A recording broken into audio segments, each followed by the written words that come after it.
Now, nasolabial cyst, which is another type of visceral cyst.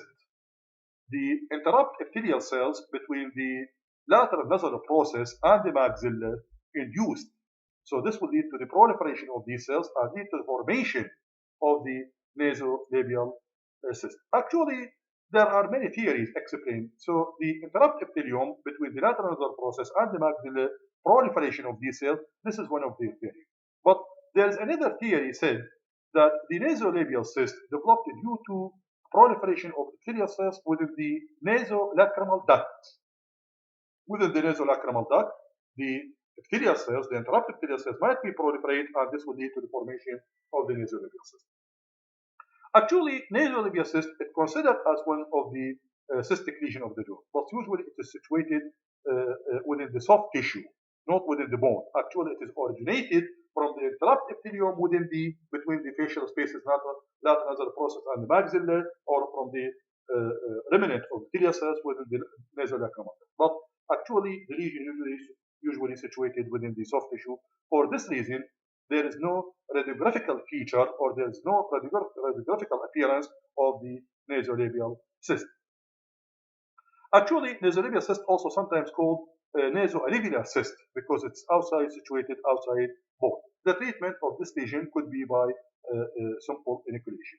By the way, clinical appearance of nasolabial cyst could be seen as we can see here. Actually, it causes usually it is found in the labial vestibule here in the anterior region of the maxilla in the labial vestibule. Sometimes it may lead to obliteration of the nasolabial fold. Here, this is the nasolabial fold, and obliteration of the nasolabial fold, one of the manifestations of the nasolabial cyst, and also there is swelling in the anterior region of the maxilla.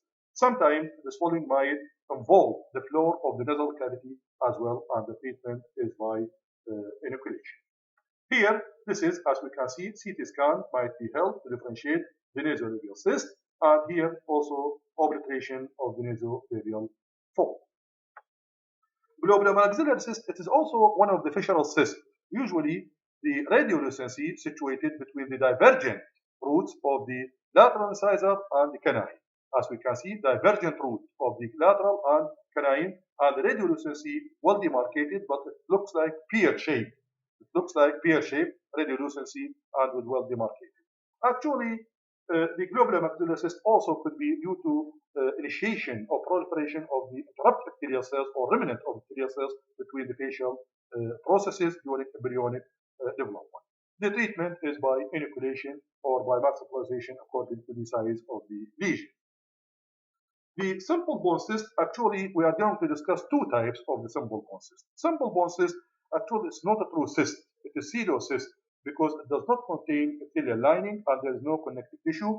Actually, this is thought to occur due to traumatic injury. So there is bleeding, intraosseous bleeding, and this will lead to hematoma formation.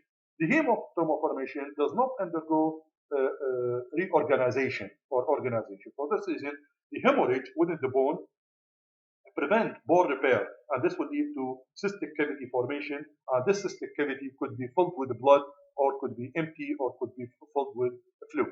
So usually affecting the body of the mandible, as we can see here in the body of the mandible, and could give actually scalloped appearance due to the involvement of the root of the lower teeth. So this could be solitary bone cyst or simple bone cyst, and the treatment is by simple exploration. Actually, simple exploration in order to induce bleeding, and this bleeding undergo hematoma organization. Actually, there is what we call blood clot formation and granulation tissue formation, and this might help for the healing of the cystic cavity. Sometimes filling of the cystic cavity with bone substitute or with bone graft or sometimes with any material, for example, gauze or any material, might help in the healing of the cystic cavity as well.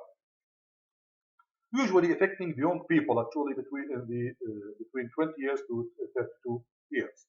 The aneurysmal bone cyst, another actually bone cyst, which is also called traumatic bone cyst developed due to trauma, and usually affecting the angle of the mandible, sometimes the body of the mandible actually.